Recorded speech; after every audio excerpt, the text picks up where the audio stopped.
Are you tired of the same old pro wrestling? Then check out the amazing action on Powerslam.tv, the biggest indie pro wrestling channel in the world. Get over 4,000 hours of the best pro wrestling events from over 110 of the biggest names in the industry from over 15 countries around the globe. Get your free trial today at Powerslam.tv. The following is brought to you by the Social Suplex Podcast Network.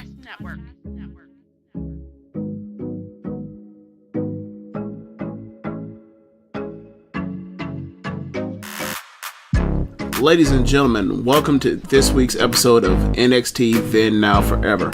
I'm James Boyd, and I'm here with a new guest, somebody you haven't seen before, somebody you haven't heard before, a new contributor to Social Suplex, Murray Bone. What's going on, man? Not much, man. It's good to make my unquote debut for in a podcast. I've never done this before, so to say I'm nervous is obvious. Oh, don't be. We're talking about fake sports. It's good. We're good. Yeah, don't overthink it. So we're going to just go over NXT from 5 years ago, and then we'll get to yesterday's NXT. Honestly, I don't know how I feel about these shows. Like, I think that this is one of the weaker NXTs from this year, the one that happened last night. But NXT, the main event from 5 years ago, it was a pretty good match. At this era, we're at a point where you can pretty much only bank on like one quality match with NXT. The rest is pretty much like squash type stuff. But we'll get into it. We'll just go get into 5 years ago's NXT. Let's talk championship material, shall we? To be a champion, you need to be determined, willing to do whatever it takes to win. But more importantly, you need to be gorgeous. Tyson Kidd? Sami Zayn, boring much? First off, you guys are both Canadian. And it's scientifically proven that Canadians lack the proper DNA to be super good looking. It's a country full of Michael Ceras. NXT 221 from May 15th, 2014. We ended up getting a recap of last week's number one contender battle royal, where we ended up with a three-way tie with Tyler Breeze, Tyson Kidd, and Sami Zayn. So from there we get The Ascension versus Buddy Murphy and Elias Sampson. This is Buddy Murphy's WWE Network debut. He looks pretty much the same, would you say? Yeah, pretty much. I mean, slightly like he looks like he has poodle hair in this match, without a doubt. But it's certainly the same. Yeah, pretty much he has the same like ragged cut-off gear that he wears even to this day. So that was interesting to see.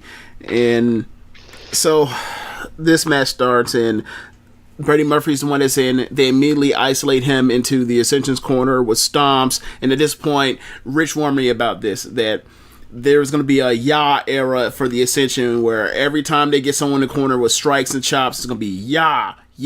And I had told him, yeah, a couple weeks ago they already started doing it, but no, he's right. It was way worse. Now every single thing, Yah. So they just stomped on Murphy in the corner and tagged in and out, and then eventually Connor tagged back in Victor. Victor cleared off Elias Sampson off the ring, and then they hit their combination high-low finish for the win. Yeah, pretty much a squash match, obviously. It was weird seeing Elias wearing what looked to be light blue trunks, especially since he's... That was the same Elias? I think that is the same Elias. I thought it may have been, but then, I never saw his face, so I couldn't really tell. And at this point in time, he's also a Rosebud, so it's I don't know why they were scared to show his face. It was, that's kind of weird. But if that was the same Elias, I mean, I'm sure I could Google and find out. But yeah, I think I had a look, and it is the same Elias. Wow. So yeah, so even back then they were already protecting him. Yeah, it's really amazing. And it's hard to think that after this, considering now both Murphy and Elias are considered probably near enough mid card as well. The Ascension are just jobbers, pretty much. Yeah. It's amazing how that works out. The Ascension got brought up, and they were dead within 6 weeks on the main roster. And then Elias, they've done nothing to protect him. He stinks in the ring, and they've we'll keep you out the ring. You can throw elbow drops and V triggers, and he has the finish. I think his drift aways was his finish, but outside of that, he's just disgusting in the ring. So, or wretched is what I was going for, but he's just wretched in the ring, and but he's over because he's a very good promo, and he gets really good heat when he pisses off these teams with the cheap heat sports team thing. But yeah, Buddy Murphy, he was always good, but he got on 205 Live and just took his game to another level, especially because he's pretty much just ripping off New Japan moves, but whatever. But yeah, I think we saw Buddy Murphy last, I think the week after WrestleMania on SmackDown, and he did a backstage locker room thing saying I'm coming to SmackDown. Yeah, I think they did. When? Yeah, because I think they did something where it was a WWE.com exclusive where he came out and said he was debuting sometime, interrupted Ali, I think. So that's nice. Yeah, so I don't know if that's going to lead to anything, but he hasn't done anything yet, so have to wait and see. Yeah. So after this squash match, the Ascension say that they've beaten everyone in the universe, and then demand someone new to destroy, and then out comes El Local and Kalisto. Now, I went over this last week. El Local is Ricardo Rodriguez, Alberto Del Rio's ring announcer. So they put him in the mask because they two gimmicks. Hopefully they're paying him 2 checks, but 2 gimmicks. And he says that you haven't beaten everyone in the locker room, and they want to challenge. And I think they also say something along the lines of, he says, "Catch us if you can." Yeah. So then we get a backstage. So then we get a backstage promo with Sami Zayn. He says that people that have been following him in NXT know that he has a bit of a obsessive complex. He says that he was obsessed with getting Cesaro's respect, and he finally got that. And he was obsessed with beating Bo Dallas for the NXT title last year, but he fell short. But this time he's going to redeem himself, and he says that tonight's match gives him one step closer to the NXT title, and he's going to make the best of the opportunity. So then we get a WrestleMania 30 Blu-ray and DVD commercial. Then we get a comeback with the NXT Women's title semifinals match between Alexa Bliss and Charlotte Flair. Alexa somehow gets to Charlotte's back immediately and then goes for a rear choke, but Charlotte ends up backing her into a turnbuckle into the corner. So then Charlotte ends up getting separation. She charges Alexa in the corner. Alexa gets a boot up, and then she gets to the top rope and does a front flip and tumbles to the other side of the floor. And then from there she charges and hits her wacky lucha small package deal that she won last week's match with. Charlotte kicks. Then Charlotte takes control, beats the hell out of her, slaps on the abdominal stretch. Alexa escapes, hits a schoolboy. Charlotte kicks out. They do the same exact thing again. Another abdominal stretch, another escape with a schoolboy, another kick out. Then basically Charlotte she basically gets in a situation where she hits her with a backbreaker. Then she works her over her knee for a while. Then later in the match, because this match was not good, I'm just gonna get through it. Hits her with yet another backbreaker, and then she hits her with the natural selection for the win.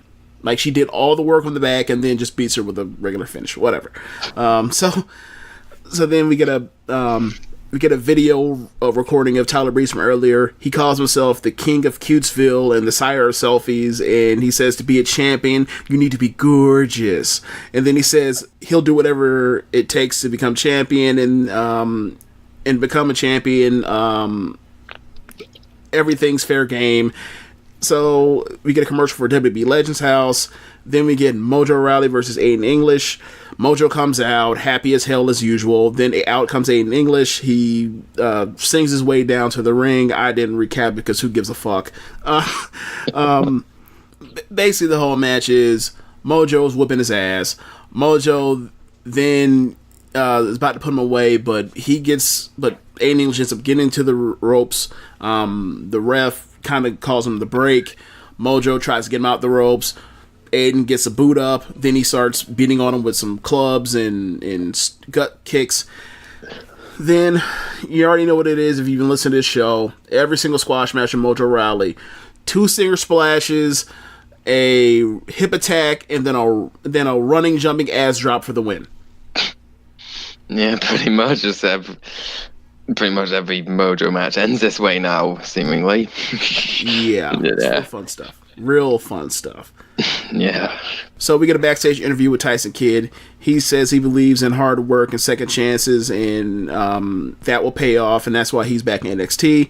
He says that if you look at the main roster, you see the Shield, you see the Wyatts, and you also see Big E, and they're making the most noise on the main roster, and they all started in NXT. And he says the future is now, and he's not just a member of the pack, he's a leader, and he will be the champ.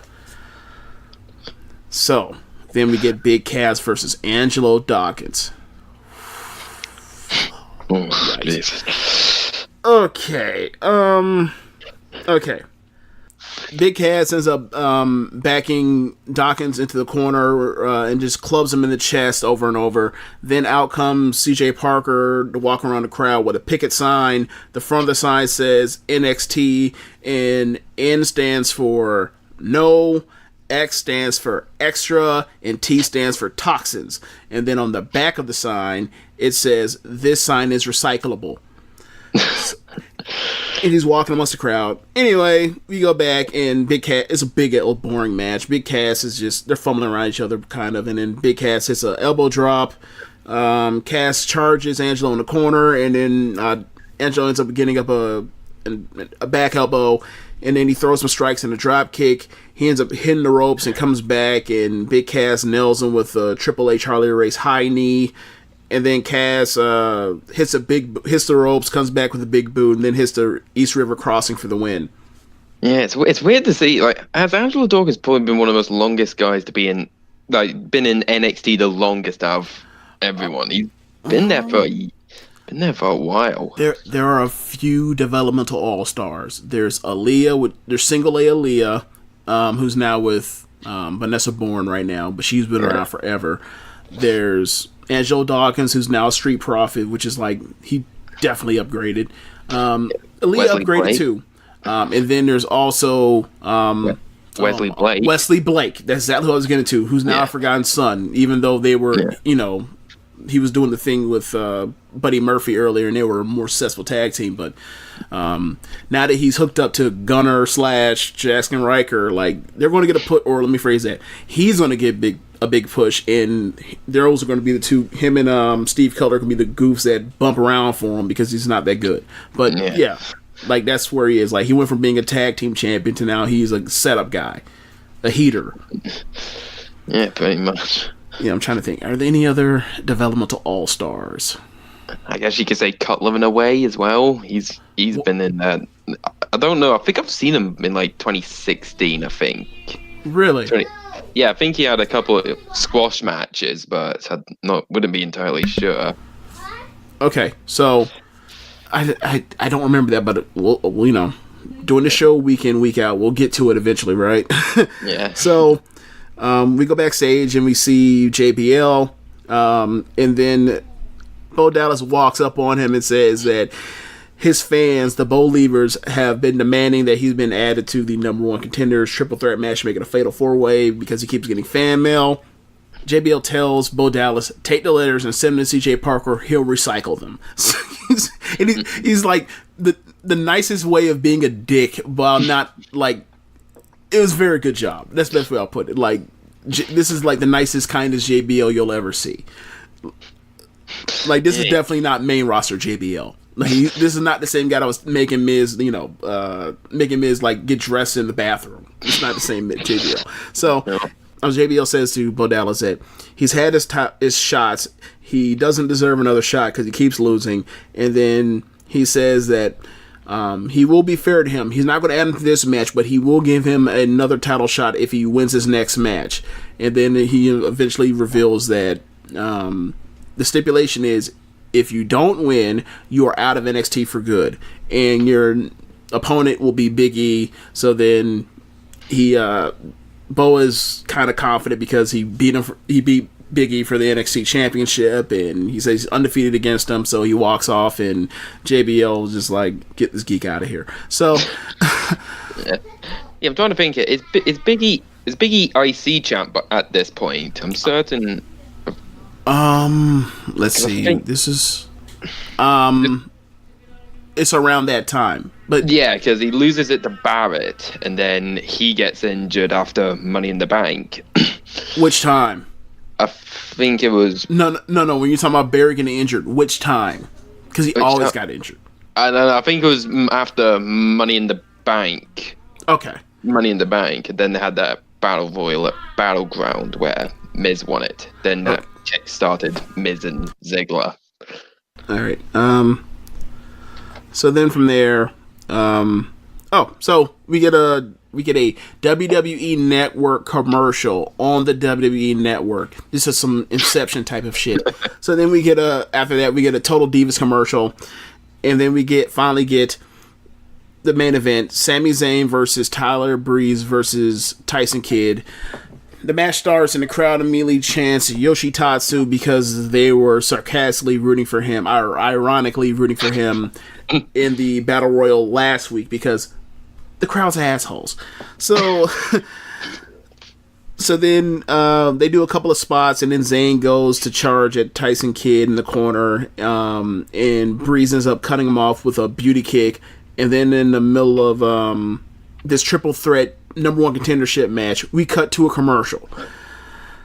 I believe it was the Do Not Try This at Home commercial. So we come back, and Tyson Kidd gets Breeze to the outside, and he goes for a dive, but Tyler ends up catching him with a strike, and then Sammy goes for a flip dive over the top rope that nails Tyler on the floor. So then Sammy goes to the top rope and hits a crossbody on Tyson Kidd for a near fall. Then Breeze gets back in the ring, and Zayn hits a Blue Thunder Bomb on him for another near fall. Then they do this combination suplex spot where Sami Zayn gives Tyler Breeze his exploder suplex, while at the same time Tyson Kidd gets behind him and hits a German suplex onto Sami Zayn. That was a cool spot. So Breeze rolls out, and Tyson and Sammy fight. Tyson slaps on the sharpshooter. Breeze comes from out of nowhere and super kicks Tyson for a near fall. The crowd starts chanting all three guys. Breeze dumps Tyson out of the ring and then charges Sammy in the corner, and Sammy catches him and hits the exploder suplex into the corner for a near fall. Tyler Breeze ends up crotching Tyson on the top turnbuckle. Sammy comes from the opposite corner and hits an haluva kick to Breeze, and then Tyson dumps Sammy over the top rope down to the floor, and then Tyson goes to the top rope and hits a elbow drop for the win as Sammy gets into the ring and is a half second too slow to break up the pinfall. So at this point in time, Tyson Kidd is going to fight Neville at NXT TakeOver. I believe that it turns to a 4-way. I don't know the rules to it, but at that point, Sammy was just SOL shit out of luck. Yeah. What do you think of the match? Yeah, it was a very good match. Very good match. It reminds me how much I kind of missed Tyson Kidd. He was never to make it as a big star, but he was certainly a definite good wrestler. Yeah, I definitely agree with that as far as him being definitely. And I really liked the tag team that he had with Cesaro, and then it's kind of funny because now Cesaro is like the utility tag team guy. Like, either he has great matches and they normally eat nothing, or they put him in whatever tag team, and that tag team is always immediately successful. Yeah, because I think he first teamed with David Hart Smith. Then he had that team with Justin Gabriel that went nowhere. Yeah, and then his team with Cesaro, which is probably his best team. And then, unfortunately, the injury happened, which was an absolute shame. Yeah, and now Cesaro's carrying on a legacy with this sharpshooter. Yeah. So, I guess from that point, we'll just move on to this week's NXT. Girl, what are you doing? You really starting to get on my nerves right now, because I know you was probably in there being sneaky, trying to steal my title opportunity from Shayna, but I done took care of you. So, girl, Don't get it twisted. I ain't trying to get a match with Shayna. I was talking to Mr. Regal for a rematch with you, because you ain't take care of me. You just took a shortcut. And now, I'm gonna handle my business. WWE NXT 506, May 15, 2019. We come out with the announce team saying that they wish Percy Watson the best of luck, because he is now gone to move on to future endeavors on his own. He future endeavored WWE, not the other way around. So they wished him the best, but filling in it looks like permanently, I guess maybe, is Beth Phoenix. Yeah, I don't know if they said it was permanent, but I'm not complaining about Beth Phoenix. But if she's gonna be the full-time replacement, I'm fine with it. Really, it's nothing. Yeah. I mean, and she kind of is developmental. If this is what she needs to develop, cool, fine. I think they have too many people on announced teams. I feel like they should just have Graves and Renee. Renee should be doing play-by-play, not color, but whatever. I think she'll be good eventually, but once you get good, they bring you up to the main roster, and then you stop being good. So what difference does it make, I guess? So the War Raiders come out, and they're here to tell us that they've raided Raw, so and they've been all challengers more or less, so they're about to relinquish the titles until... Oh, and they also do ask for Regal. Regal comes down, and then the Street Profits interrupt. Street Profits say all types of funny things to them, and say that how they pushed them to the limit a few weeks ago in their match, and they say that they're kind of running scared. So the Raiders say, make the match for later tonight. So then from there, we end up getting some backstage, or I guess off-air footage after last week's NXT showing the Undisputed Era breaking up, where Roddy throws off his armband and Kyle O'Reilly picking it up and looking, really torn between the two odds, but he ultimately ends up leaving with Adam Cole. So we get this interview from outside later, and it looks like it's dark and like lightning is striking everywhere, like every 15 seconds. That's Central Florida for you. So then they go to ask Adam Cole about the situation, and then all of a sudden more and more geeks start running to a certain area, and you start thinking, oh no, are they about to do another whodunit situation like last year, at the end of last year? But no, there are people that are going to attend to Riddle, and then all of a sudden out comes from where those people came from that are running to give Riddle attention. You see from that same direction coming towards us, or coming towards the camera, is Roddy Strong. Roddy Strong goes to make amends with Undisputed, and then he holds up a bloody flip-flop in... Okay, how did you get the blood onto the flip-flop? Did he murder him? What the fuck? Like, okay, like, is Riddle just gonna be off TV for a while? No, because you see him later on. That's my point. It's like, what the fuck is this? And like, he isn't busted open, so... Yes, they came... We'll get to it. Yeah. And then I'll just like, what the hell are you doing? So as they show the bully flip-flop, the Undisputed is very happy about this, and they seemingly patch things up, and they move on. So then we end up getting Keith Lee versus Cesar Bononi. Keith Lee just beat this dude's ass and then hit a spirit bomb. power bomb for the win. I'm not even gonna go through all that. Like he chopped him in the corner a few times. He just beat him from pillar to post more or less. It was jobbed him out. Yeah, it was a special type of squash match. I know. No, yeah. When I was watching this show, I've now got Keith Lee's theme stuck in my head. I cannot. It's stuck in my head now. Bask in his glory. But he is limitless. Yes.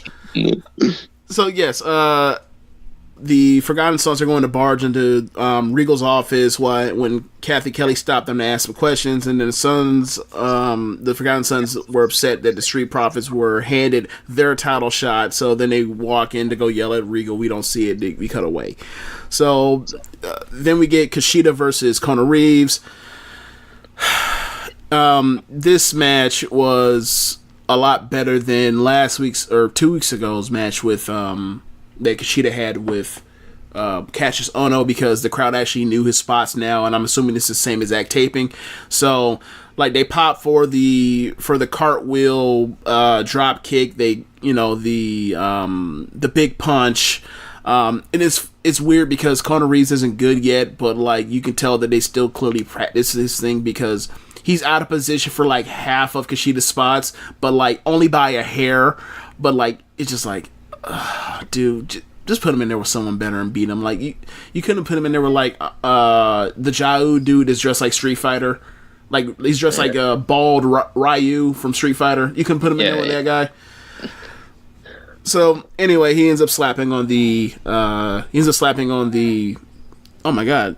Hoverboard lock. The hoverboard lock. I was about to say the time splitter for some reason. That's never mind. Yeah, you're right. He's about to slap on the Kimura for the win. So meanwhile, while this is all happening, Drew Gulak comes out and he's unimpressed by Kushida's grappling ability. It's funny. It's like I heard you were a top technician.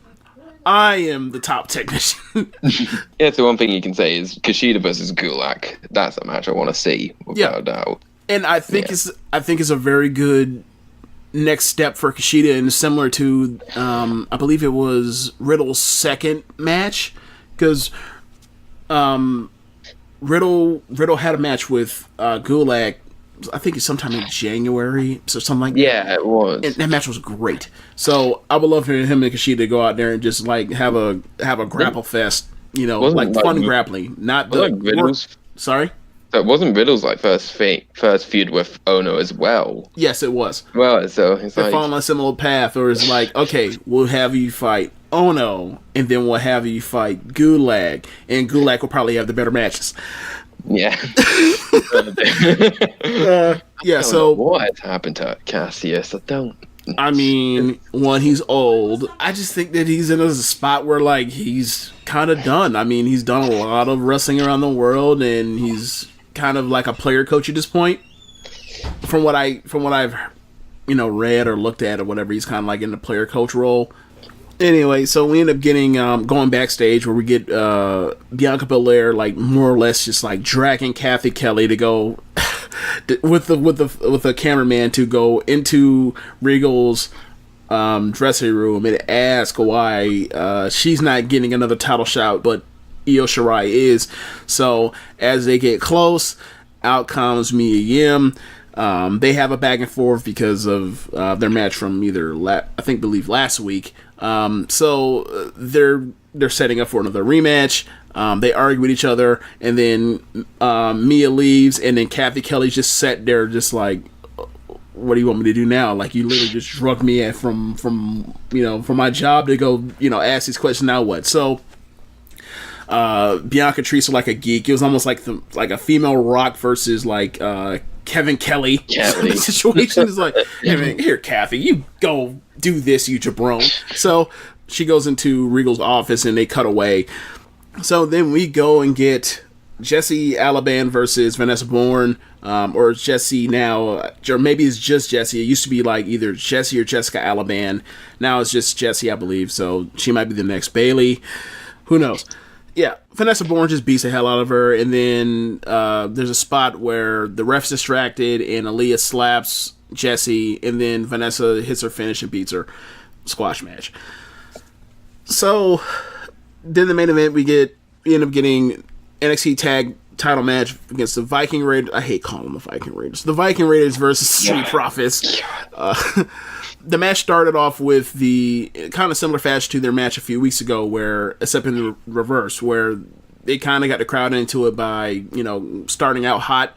But this time, instead of it being the Street Profits having the War Raiders reeling, the War Raiders are taking a fight to the Street Profits and hitting them with big moves, thinking it's going to be a squash match, and they kick, and then from there you end up getting, kind of high-paced match where you get a Montez Ford goes for that huge frog splash.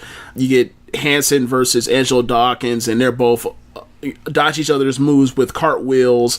Then you get the super finisher spot with the Street Profits, where Dawkins gets up, I believe it was row in electric chair position, and then Montez Ford goes and he hits the super blockbuster off the top rope, and they're on the way to a great match until all of a sudden the Forgotten Sons run in, they break up the match, it ends on a DQ. So all three teams are beating each other up, and then all of a sudden Lorcan and Birch come out, and because they're upset about what happened a few weeks back between the Street Profits and Umberto. I'm sorry, I keep saying the Street Profits. Lorcan and Birch and Umberto versus the Forgotten Sons in a 6-man match where it all bad blood and fighting. So it looks like we're headed towards a 4-way. But ultimately, what's happening is the ref waved the match off while all the chaos is ensuing. The Street Profits end up getting one of the War Raiders in a pinning predicament, and then Dawkins covers one of them, and then Montez Ford fast counts it, even though he's not a ref. The match is over with, and they walk off like they're victorious, like they really got pinned. So this goofy ass shit pisses off the War Raiders, and they then proceed to beat the hell out of the Forgotten Sons and Lorcan and Birch, and they hit their finishes on them, and then we go to black. So I'm assuming this is going to end up in a fatal 4-way tag at TakeOver 25. Yeah, well, one thing I did notice at the end, it looked like the War Raiders sort of laid their belts down. So I'm not sure if they're saying that they're going to vacate them or something. I'm not sure if that's the plan, but it made me think that it looked like they were going to do that. Could be. They did lay them down. It could be that. I would assume that if that was their last taping and they were walking off, they would have either dropped the belts or it would have been more. Or maybe they would have done a match, but it would have been more explicit. But one thing I forgot while going through the show is they do a backstage segment in between one of the matches where they go back and Johnny Gargano is checking on Riddle because they've kind of become friends because they've been helping each other out against attacks from Adam Cole in the Undisputed Era. So we talked about the bloody flip-flop. Yeah. The bloody flip-flop then turns into, a half hour or so later that Riddle is on a training table and they are looking at his ribs. Excuse me? What? What did Roddy just have some blood on him by chance and just thought, well, I'll put this here and make it look convincing? What? Okay, and it was one of the weirder things that it was like the weirdest thing that I think I've seen, and I've been watching NXT religiously. I've watched every single episode of NXT since last year's Brooklyn, right? So this was like the weirdest plot holy thing they've ever done that did not directly involve them having to change your storyline to make it make sense because of what the main roster demands. So I'm just like, what is this? This is not the NXT that I'm used to. Vince got into the script somehow.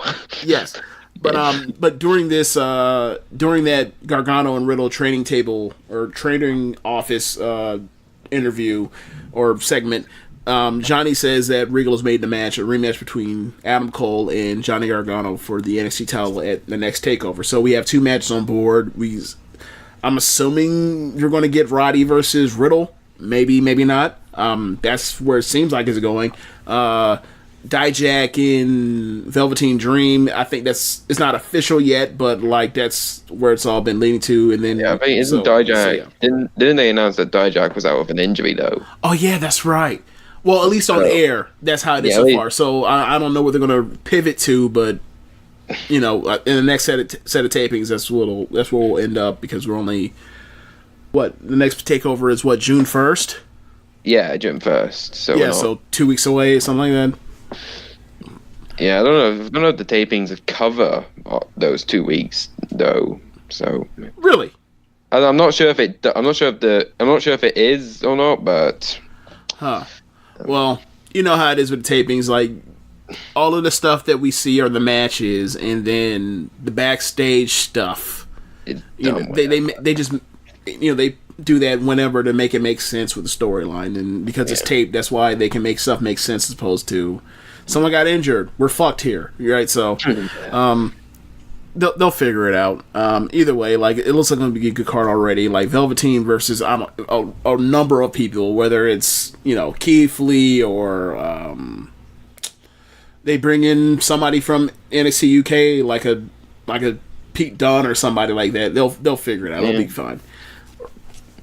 So, but yeah, man, I want to thank you for coming on to talk NXT with me. Do you want to tell the people where they can find you, plugs, anything like that?